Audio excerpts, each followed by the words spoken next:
During this lesson, we are going to think about how iodine-based contrast agents should be used effectively. This will enable us to see the coronary arteries clearly for their evaluation. Take a moment to register these two images. The left-hand image is a study with no contrast, and the right-hand image with an iodine-based contrast. Note how the iodine-based contrast is present in compartments that contain blood flow, and how it changes the attenuation properties of other tissues in the body.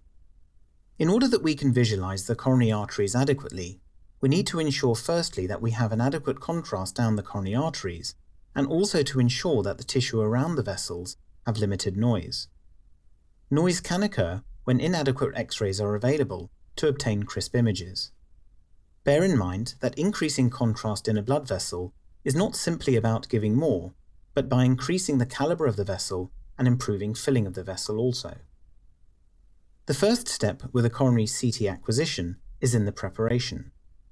Ensure that your patients are advised to avoid caffeine on the day of their scheduled coronary CT angiogram appointment. Give your patients beta blockers either a few days before their scan or at the time of their appointment. Aim to achieve heart rates ideally around 60 beats per minute. This enables not only coronary motion-free imaging, but improved contrast opacification of the coronary arteries. It is also important to achieve good coronary vasodilation. When you have a normal blood vessel, we can administer sublingual GTN spray to make sure that we can achieve a dilated blood vessel. This enables us to achieve good contrast flow rates with high iodine opacification within the coronary arteries. Try and get your patients to relax. Put them at ease. You can also consider using music and ambient lighting. Once you have prepared your patients appropriately, we are now in an excellent position to achieve ideal coronary opacification. We have primed the coronary arteries with our beta blockers and our GTN spray, and we've selected a good concentration iodine agent to achieve good contrast opacification of the coronary arteries. We can now open the flow of contrast.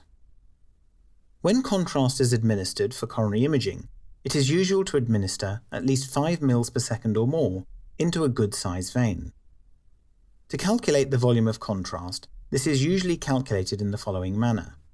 One adds the total scan time to acquire the images to the delay time before the scan starts. This is then multiplied by the ejection flow rate. In this example, we can see that the total volume of contrast that would be required would be 75 mL. Remember, when administering contrast for coronary CT angiography, it is not just about how much and how fast you give it, but also about appropriate patient preparation.